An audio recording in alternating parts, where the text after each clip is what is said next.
So starting with Avengers Infinity War. Holy moly, this was it, right? This poster I have pulled up on the screen. This is a huge plug to our YouTube channel. All of the images today come from Disney Plus, owned by Marvel Studios. But this is the poster that we saw. I don't think we ever even actually got this scene. Just talking outright. This is the Wakanda. Hulk's running with Black Panther, Captain Marvel. This shot is not actually in the movie. I believe I'm correct on that. Just so everybody knows, this was like the promotional. Hulkbuster in there in the movie shot. It's the Hulkbuster and not the Hulk. Right, the Hulk's not even in the Battle of Wakanda. So just pointing that out, and I think that someone spoke to this. Either way, this is the movie that was bringing it all to the forefront. We showed you this screen here of all these titles, and he mentioned the end credit scenes. This was the type of movies. These were the ones that introduced end credit scenes of trickling in this story behind the story. And in this sense, when you're watching Iron Man, Thor, Guardians of the Galaxy, Ant-Man, all of these films, you're getting this little trickle of this Infinity Stone and these Infinity Stones and the Infinity Gauntlet and a big bad guy known as Thanos. And this is the movie where it is time to battle. Thanos is coming. And this is right from Google, the synopsis for the film to kick us off. Avengers Infinity War. Iron Man, Thor, and Hulk and the rest of the Avengers unite to battle their most powerful enemy yet, the evil Thanos. On a mission to collect all 6 Infinity Stones, Thanos plans to use the artifacts to inflict his twisted will on reality.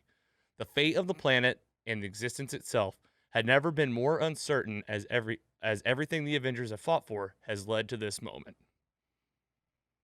Let's talk about some of our top favorite moments getting out of the gate. And we do start early in the film. I did try to kind of at least keep them somewhat in order, but we're going to get pretty wild here today, I'm pretty sure. For me, right out of the gate, this is where we open up. We're on the ship, Asgard, the Asgardian ship, taking place right after the film, Thor Ragnarok. Give it up for Thor Ragnarok. That's one of my favorite movies of all time. And Loki's there. Bad time for Loki with Thanos. But we get the fight between Thanos and Hulk as like kind of a last-ditch effort to stop him before he, goes for the rest of these final 3 stones. Got a few of the stones in the beginning. Dude, this fight between him and Hulk, even though Hulk gets his ass kicked, I love the fight scene. It looks so good. It's just these two, he's an unbelievable fighter and warrior and just whoops the crap out of him. Andy, what were you thinking when you watched this scene for the first time and Hulk went down to the ground? Because you were in theaters. Oh yeah, for sure. This is just part of. There's just so many great graphics in this whole thing. Like this is such an awesome. Just one picture of this shot here, and obviously behind is Thor not having a great day, but sure that'll be probably on one of the next few slides. But I'm just the best part of rewatching was just kind of taking myself back to how I thought and felt the first time around. Yeah, and I remember that feeling of absolute he beat the Hulk so fast, and that was one of the things that as I watched all the movies and I started to put together that this Infinity story was going to happen, I always thought hey man, they got the Hulk. How could they ever lose? Look how Hulk how badly he beat Loki in Avengers 1 when he just rattles him around like a rag doll. I was like, if you put the Hulk against Thanos, he wouldn't even stand a chance. And then Thanos just literally beats him hand-to-hand combat. What perfect, first of all, let's just give it up real quick. Josh Brolin, unbelievable villain as Thanos, and just killed it.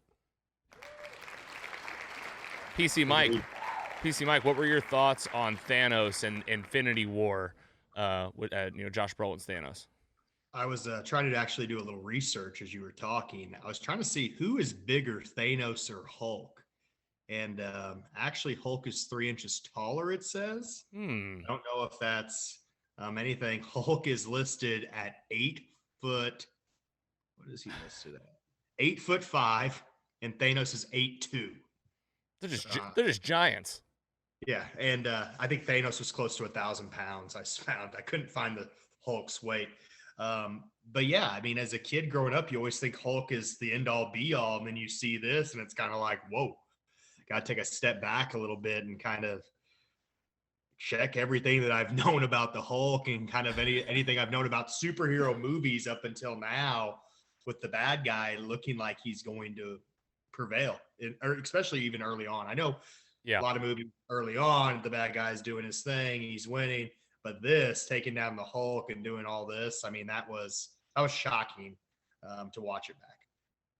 Yeah, don't forget Hulk's packing heat after that Christmas present I got you, Logan. Yeah, I got that. It's in here somewhere. I have it laying here. Talk about I got the size comparisons. Yeah.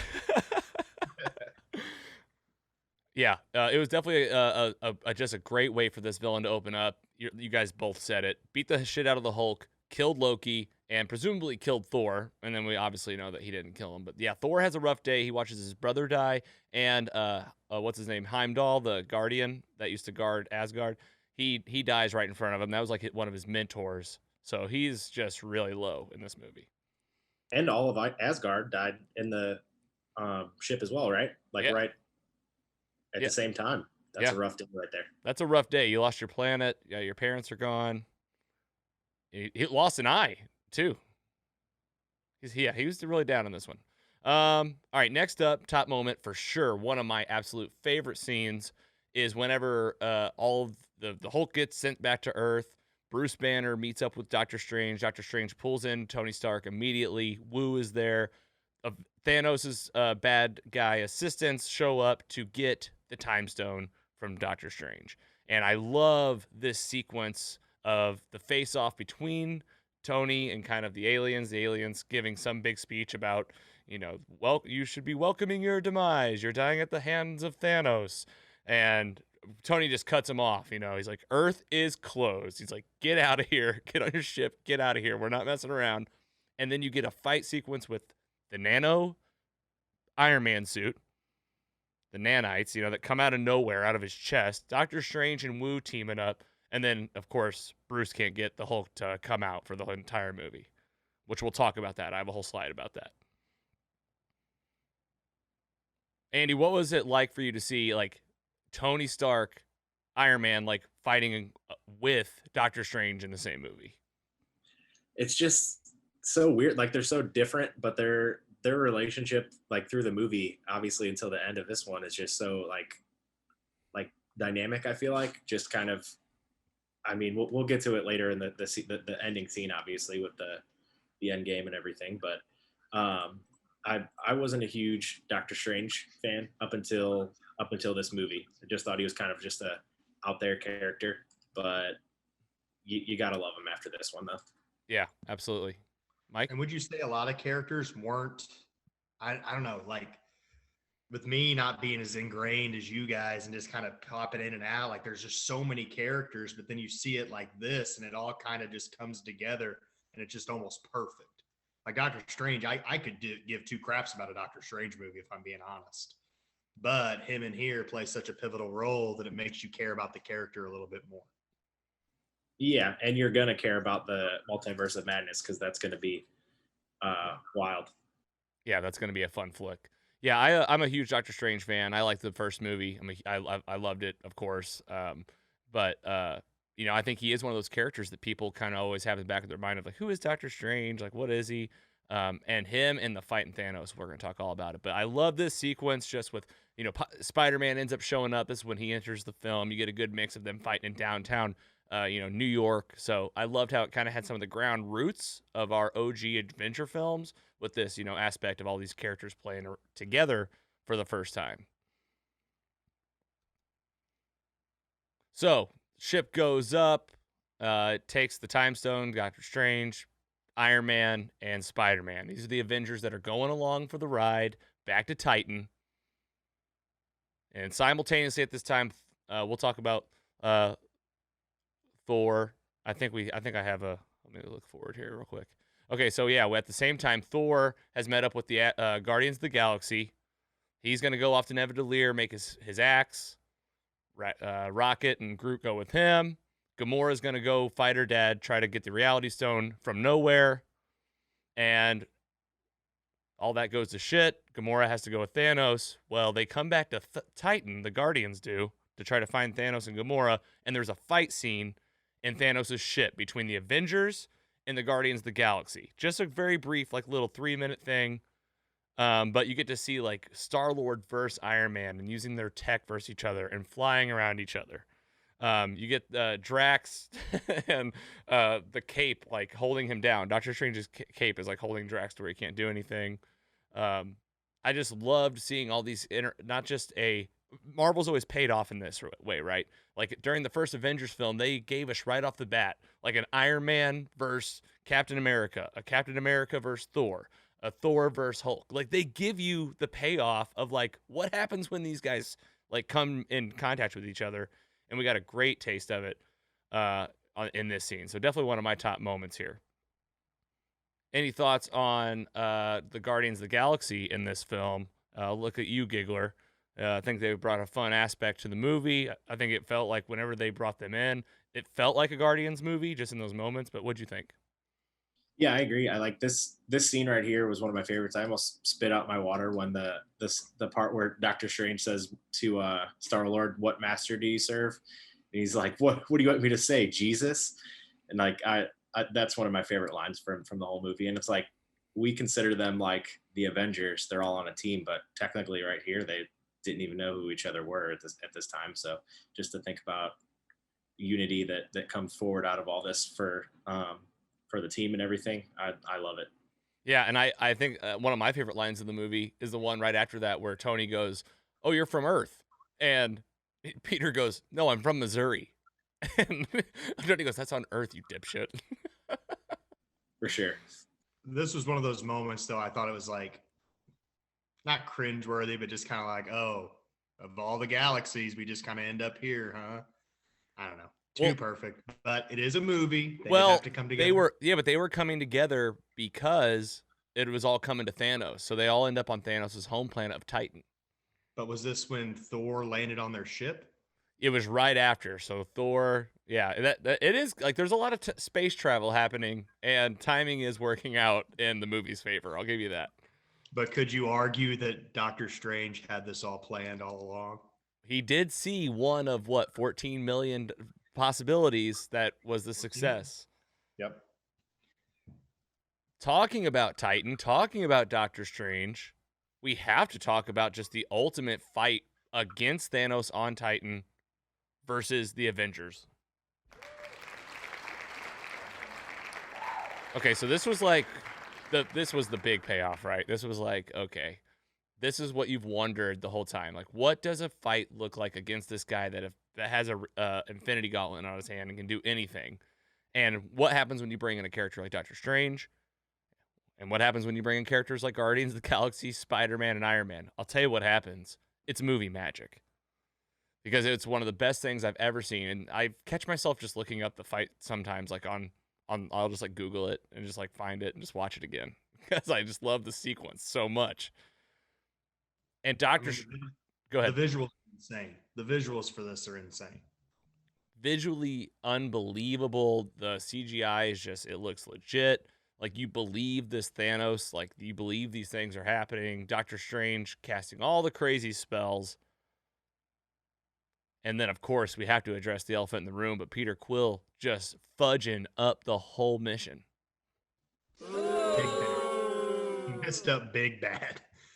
Oh my God.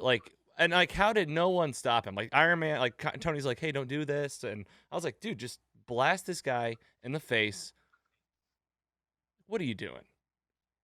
Kill one to save, I don't know, 3.5 billion or something like that. Well, it was half of the universe. So you're talking like trillions of life forms. Yeah, trillions. You talk about a bad guy plan. What'd you think of this bad guy plan, Mike? I mean, does it say why he wants to do this? Is it for like resources or something, or like not everyone needs to live? And yeah, its resources are finite, and his planet was like going through them too quickly, and his solution was kill half of everybody and we'll be fine. And he just didn't understand why people couldn't like get on with the plan. Yeah, I think like in 5 years later, in End Game, Captain America says something about, I was coming across the bridge and there were some whales going up the river, clear water, more areas for them to swim or something like that. And I was like, that's crazy to think, but it's almost like what happened this year when people stopped driving and like going outside and stuff. Like the whole world just changed around us. Yeah, I mean, stuff did clear up, but I don't know. I don't know if this is a good plan just for resources, and all he wanted to do was go farm after. Yeah, like if you wanted to do that, like why didn't you just always go to that place? Yeah, hey, I don't know, Thanos, start a compost pile at your own farm. Like that's what you can do instead of kill trillions of people. Yeah, and like I think that was the Avengers' point was like, hey man, we can't let you do this. We'll get you some chickens. Like we can make this work. Tony's like, I can make you. He's like, we'll set you up with the nicest house. Well, he does go through with it. We'll get there. Easily one of my top favorite parts. This is the one that like I would get like chills down to my core. But when Thanos does get Stormbreaker from Nidavellir and comes back with Groot and Rocket, lands in Wakanda, is ready for the battle, and he just does like a big giant jump and lightning strike and like bangs down. It's like the music, the ramp up to that moment, Thor's even just journey from throughout the movie and like getting to this part, it just really gets me every time. Giggler, would you agree? Is this one of your tops? For sure. And just like, I think rewatching this scene kind of made me realize one of the issues of like DC's issues versus Marvel when you like compare them. Like they're doing this battle and there's like kind of funny banter between like Thor and Captain America where they're like talking about each other's beards and their hair, and like I'm just like that kind of like comedic like parts of the film are like kind of what like DC is like tried at times. It just didn't work for me a lot of times in their movies. Like I know they tried to like go darker with those, so maybe that's why. But I just love it. The scene was just the whole action and everything. Even though we can all talk all the smack we want on Vision, and that's what happens at the end. But we'll get there. We will. Yeah, we got the character section coming up. We'll get there. But yeah, I'm with you for sure. Andy, I think I totally agree with you because like I think the comedic aspects of this movie made it better. Like I don't know, Drax cracks me up with the stuff that he did throughout these. I don't know if it's in this one or the next one when he's like moving very slow. He's like, I'm moving so slow, I'm invisible. They're like, we can see you. Yep. Somebody walks in, they're like, hey, he's like, and then just leaves. That's this one. And he goes, how long you been in here? And he goes, an hour. Yeah. He listened to their whole heart-to-heart conversation. Yeah, she's like, you got to promise me that you'll kill me, and he's just sitting there eating chips. It's like, you can't see me move. Another perfect example of like the comedy part is just like the Hulk and Thor Ragnarok. Like hilarious. The relationship between him and Thor is just, I just couldn't stop laughing the whole time. Every time they had a scene together. So. Yeah. But then Batman versus Superman, they'd say like Martha and the whole movie would change. Like, what? Are we doing this? And they couldn't even like talk to, yeah, in Batman versus Superman, I would always just say like, just have a conversation. But here we are. Here we are. All right, PC Mike, you're up. This is your open floor on Avengers Infinity War, favorite parts, but we are going to go through like kind of character by character, so it can be more like top level. I really enjoyed watching it again. The battle scenes were epic. Are we doing scores right now too? No, save that. Okay. Battle scenes were epic. Like I said, I love the comedy. I love seeing characters come together. I didn't know as much as the backstory and the other characters, but seeing them all on screen coming together, I enjoyed it. And I'll be DC until I die. I'll try to hate on Marvel when I can, but you can't hate on this because it was really awesome. And I think it was a fun movie. It's a fun movie. And I think it's a movie from kids that are 8 years old to people that are 80. And I think it hits those levels with anything they do. So yeah, I enjoyed it. Top moments, those battle scenes that we talked about were awesome. Any characters you liked? Any moments that like really stuck out to you where you were like, "Oh, that was cool"? Like any? The Doctor Strange part where he had all those time things to get on Thanos, and Mhm. like those things were really cool. I watched them back to back, so I don't want to like kind of spoil both. Yeah. But yeah, the end scene when they're in Wakanda and they're starting to get through the force field, and you could feel it like building up. They're like those things are like cutting themselves trying to get through, and it's just like building that anticipation. And then when it happens, and then it's like a tension that builds, and then boom. I thought that was a cool build up there. But yeah, I really liked it. I'll save my thoughts on one character for a little later. But overall, I loved it. I really did. Awesome. Andy, same to you. Top moments from Infinity War before we get into the characters. Oh man, I really loved the introduction of the Iron Spider suit, even though I think it was teased in one of the prior movies, right? When he like turned it down after I think the first Spider-Man movie. But oh man, that thing's beautiful. As well as Tony's new suit. I mean, just all the insane tech that I just really want in real life right now. Just everything. This movie is just yeah, dude. I hear you. I can't wait to give it a rating. I've been thinking the whole time in my head about what number to give it, but I loved it so much, and just like the culmination of the stones, like you said, just touched on it here and there in every movie, and just finally came to here. Like I just remember counting down the days, the minutes, the hours until this movie came out, and just didn't disappoint. And here we are, like how many years later, and still talking about it on a podcast that I'm sure plenty of people will listen to and enjoy as well. Yeah, hopefully. I mean, that's the plan. I'll tell you right now, though, we talk about it, and I relive it just like when I saw it that first time, and it really is it just holds up and looks so good. We also had a top moment from some fans out on Twitter. Fan mail. So yeah, we'll throw you a little fan mail music. This one's coming at us from Twitterland. Remote Control Wiz says, his Twitter is WKREHER14. Replied to our promotion on this, says, this is the moment Stark realizes he has to become the shield of armor. Oh, okay.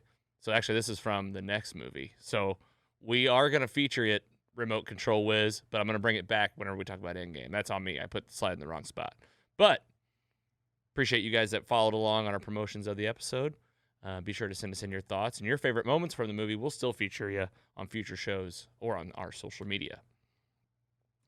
Talking about the characters now of Infinity War, kind of wrap up the film, make sure we didn't miss any moments, and then we'll do some final ratings. So where do each of the characters leave off at the end of the film? And this will help us tie up a few loose ends here. Tony and Nebula, I grouped them together. They're on Thanos whenever the snap happens, back on Earth, and they're left for dead, essentially. They have the ship, and that's all we know is, Tony's there. He just lost Spider-Man. All the Guardians essentially died, except for Nebula and Rocket. So these two are here. Thor, we said it. He had a rough go. He had a really great story arc, and he did get his weapon created, and he really should have killed Thanos, and he really should have gone for the head. But do we blame him? I mean, do you know that he's going to snap and kill half the world or half the universe? He did know because Gamora told him that he would snap. Yep. Well, that's on him then. Earlier in the movie, she said he'll snap his fingers just like this. And Thor was like, okay, got it. And then he shoves that axe in his chest, and I was like, you need to chop his hands off. Yeah, that's on Thor. My bad. But his face says it all. He has a lot of remorse. He's really sad at the end of this when he wears hoodies, and we know where he ends up in Endgame. He's very cool in the next one, though, to start off with. He's very cool. That's the face of a man that's about to gain a lot of weight. I like how Mike. I think he bounces back. I like how Mike's like, he's really cool. Like, he's living the coolest life. He's drinking beer all day. He's got video. Go find him. I love when they go find him, and it's just like, yeah, he comes into town once a week, and then the camera pans over, and it's just like 30 kegs of beer sitting over there. Yeah. Valkyrie says, like, he only comes down when they bring supplies. We'll get there. Well, that's the next movie. Okay. All right, Hulk. I wanted to address kind of this elephant in the room. There's this thing, like, I've always wondered about this. Hulk does not come out after Thanos whoops that ass. And there's like this theory that he was scared of Thanos, but we also know there's like some tension between Bruce Banner and Hulk because they've had a storyline of their own along the movies. So I pulled this article from Sci-Fi Wire, and they gave some thoughts on this. So this is from Joe Russo, one of the writers on Infinity War and Endgame, one of the brothers.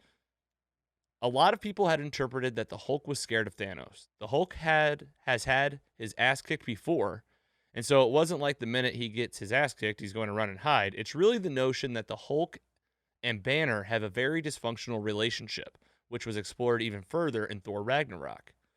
I think that the relationship is starting to strain between the two of them, and the Hulk is not interested in playing the hero to Banner anymore. Russo went on to say, I don't know if the Hulk sees the value in the relationship. They both want to control Hulk's body. The Hulk brings fighting and strength to the table, and he's not quite sure what Banner is bringing yet. So I think this is becoming a stubborn push and pull about two personalities in one body, and we do see the results of that in Endgame. So does that answer any questions? Did you know that, Andy? Like being more a Marvel head?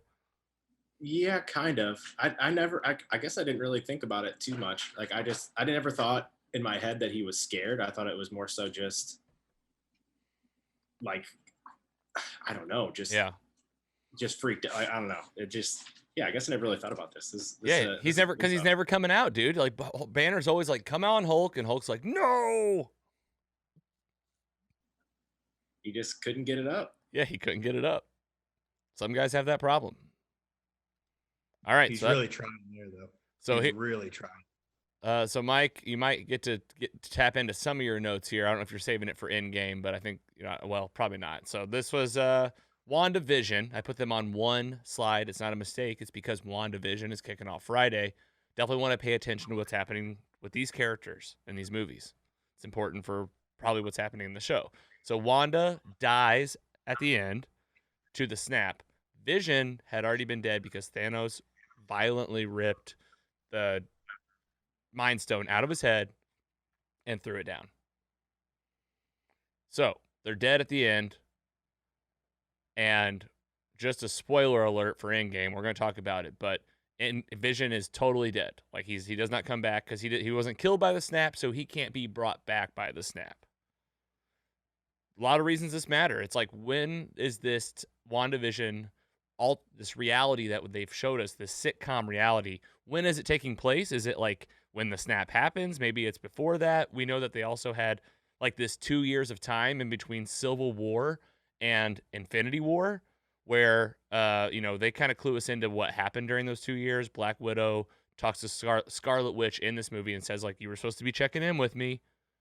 Tony says that Vision turned off his transponder 2 weeks before Infinity War happened. So that means he was like working with Tony, but then like 2 weeks before Infinity War, he's like, I'm not telling you where I am anymore. So there was something happening within those 2 years that led up to this movie. But we do know at the end that they're both dead. One's dusted, primed to come back. Vision's gone. Any other thoughts on WandaVision here, fellas? Yeah, I think something I picked up this time around was just that you can tell that the children of Thanos know how powerful Wanda is, because in this battle prior to this on Wakanda, they're like seeking her out, like knowing that she's going to be the main protection for Vision. So I thought that was kind of interesting. Not something I really picked up on. I don't think I really realized how badass she really is until kind of I thought about what this WandaVision show really is and how kind of reading some of the backstory about it. But Vision's Vision. I mean,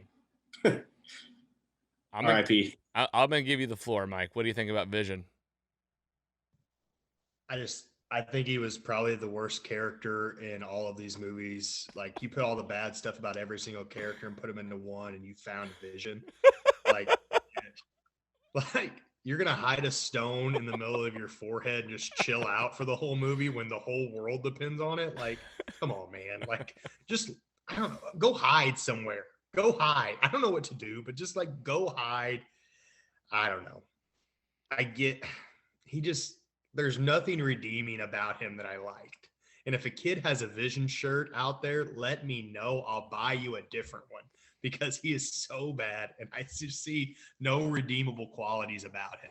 Hopefully, the show coming up, WandaVision, that we will watch, I'm excited for the 15th, redeems him, but he has a long way to go to be redeemed. I will concur, and it's an ongoing joke that at least me and my friends make, that Vision is just like a bitch, and he's really tough in Age of Ultron, like for the very first movie, and then like he's wearing a sweater in like Civil War, and he's in Age of Ultron, and in the rest of the movies he just doesn't really bring much to the table. Like he gets bested by like Clint for a minute. That's Hawkeye in Age of Ultron. There's or in Civil War. In Civil War, there's a scene where he like the Hawkeye guy stopped Vision. And I was like, how's that possible? The guy can like be invisible. Yeah, why didn't he use any of his power? I don't know. Just like, yeah, why are you punching? Like, why are you punching this guy? Like, do Vision stuff. And like, in the middle of your forehead is where we're gonna hide one of these stones that controls the universe. Like, I get it. Does it give him his powers because it's there and stuff? It's just where it lives, though. I mean, it doesn't. It could have lived anywhere. Put it up your butt, man. I don't know what to tell you. Like, let's not have this just out there for like a beacon for everybody to see. And then Thanos just, all right, thanks, man. There we go. You killed every single person you know. And Doctor Strange wore his on a necklace that was like 3 feet long. Yeah. And then all three, like there's three of them that are just happen to be in New York City. And Jessica Jones is probably out there, and Luke Cage and all them. So New York's a hotbed. Don't live in New York City if you're in the Marvel universe. If you're in the MCU, if you're in New York, you're going to be having to wear a helmet when you walk the streets. Your insurance will be through the roof, like supervillain insurance. I don't know what you'd even. Progressive have to come up with something for you because it is so ridiculous there during this. All right, moving on. Falcon, Winter Soldier. Of course, I grouped them together because that show is following WandaVision. It'll be coming in March. They do get dusted at the end of this. Will it affect anything that happens in the show? I would say possibly, but they do get dusted at the end. Loki, OG Loki, does get killed by Thanos. He is dead. He was not killed by the snap. He's not brought back by the snap. And we'll talk about the Loki show later on in the episode. We also lose Gamora, not via the snap, because Thanos kills her and sacrificed for the Soul Stone. This is the OG Gamora that you've seen in Guardians of the Galaxies 1 and 2. And she's dead. She's gone. She's not coming back. She did a real WWE move, kind of taunting Thanos too before she died. But that's neither here nor there. She like walked around him and was like saying stuff. I was like, stop. Let's not do that. Let's not do that. It always comes back to haunt somebody. Yeah, that was a rough scene, but I was just like, just run away. I would run down the stairs. Okay, and I got this screenshot. This is from Time. This is a list of everybody that didn't get snapped on the left and who did, just kind of high level. Like I said, the only one of the Guardians left is Rocket and Nebula. The rest are gone. All the main Avengers are alive. That's like why End Game takes place. But then we are going to be introduced to Captain Marvel. You get the end credit scene with Nick Fury at the end of this film. Ant-Man is still alive because at the end of Ant-Man and the Wasp, Scott Lang is in the quantum realm. And so he misses the whole snap, comes out. We'll see him in End Game. Pepper Potts made it. So anyway, there's a good glance for you. Really crazy ending. That was one of the most crazy things I've ever seen in theaters. There was a bunch of people that were cheering and screaming during the big parts. And then when that happened, it was silent when the movie ended. Was there a rhyme or reason of who died and who didn't? Or was it just completely random half? I think it was random half. But I will say this, all of the main Avengers survived, and like that just doesn't seem. It's almost like he would have done that on purpose so that like they had to see that he won. Yeah, this scene. I mean, just like to think how much like emotion that whole scene brought. Like the first time you saw it, like that just gave me goosebumps for real. Like that was like perfectly done. I just remember there was little kids in the theater that I remember like screaming and like crying, and I was like. Me, like as an adult, I was like, I was sad, like maybe teared up a little bit. I don't know. But like in your head, I feel like, and I guess you guys might agree or maybe not, that you just know you're like, okay, there's another movie. It's going to be okay. Yeah. Everything will be okay. Yeah. And it was a lot of the same thing. I did think like, okay, so there'll be another snap, I guess. But how will that work? Theorizing what was going to happen to Endgame was definitely one of the biggest, most fun things because you were like, okay, now I'm thinking maybe I thought about time travel and I was really impressed with the way they went. But we'll talk about that. Why don't we go ahead and do a round table? We're going to rate this thing using our 4.0 scale. Let's start with PC Mike. Let's get your honest rating of this movie. Honest rating, 3.4 for me. Wow. I feel like I don't know if I expected you to be lower maybe, but that's a good score. Yeah, I mean, I think there's some flaws, of course. I think they had to line up things perfectly. I mean, it's a movie. It's not, and it's, it's a superhero film, but I mean, overall, I really liked it. I really did. There's some things like the Vision thing that just irks me, and like Thor just happens to land on the space, like little things like that. That's But true. overall, I mean, it's entertaining. I'm more, like I said, I'm more of a Batman guy. I like the realism. I like that kind of stuff. But man, this was, for what it is, like I said, 8 to 8. You can watch this and enjoy it. Giggler, you are up.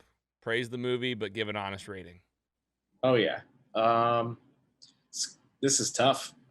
Part of me wants to give it a 4.0, but I'm gonna give some room for further movies to go above this, because I can't say this is the best movie I've ever seen or my favorite, but it's in the top 2-3. So Well, you just said a fundamental thing. We have to make sure that we understand. Like, I don't see any reason. I think it's almost you're rating one movie, and if it's the best movie and it's a 4.0, I think that like you could have more than one 4.0 if it's a perfect film.